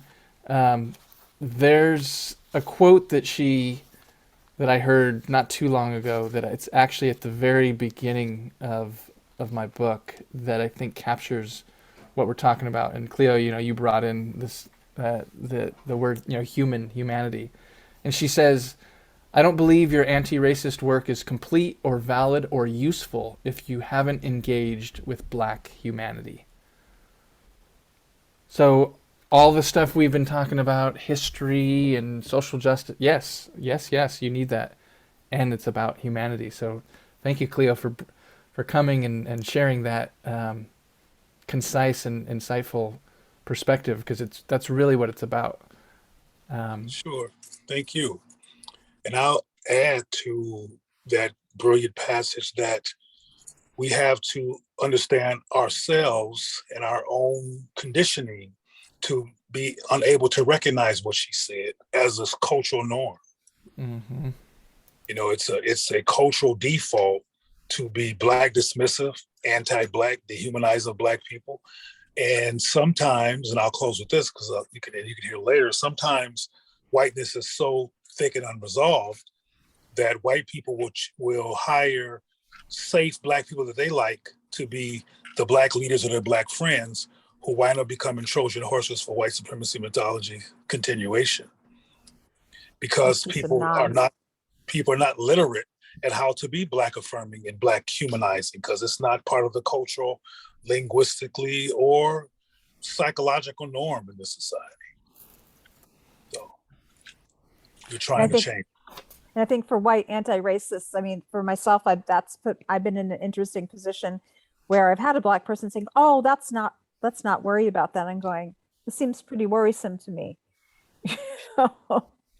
And to be holding that and wanting to honor what a Black person says, and the other time, and at the same time, seeing, you know, white supremacy mythology looming over the conversation, including filtering what they're valuing.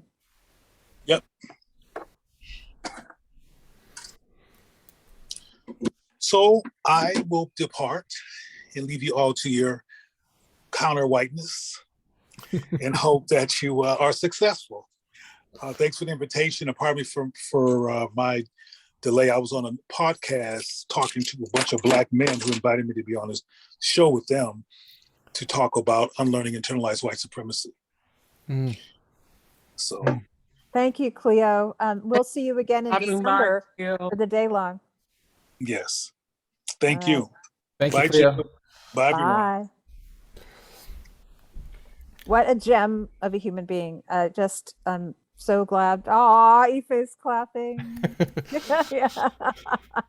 So I say let's wind it up unless there are any last burning questions. I really appreciate you all hanging out longer. I know Jared has not one but two kiddos to get to. Yeah, two 12-year-olds. Remember those days? Thank you all so much. We will be in touch. And Jared, thank you so much for coming and talking about this extremely important book. You're very welcome, Jill. Thank you for having me, and thank you, everyone who's still here and who had to leave early. Betty, I see you. Kristen, I know we've connected and interacted on LinkedIn. Ife, others. Andy, thank you. Really great. And Jules, thank you for showing up. Sarah and David, thanks for your work. I really appreciate you all. And appreciate you.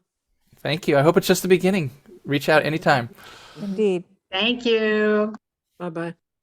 Bye.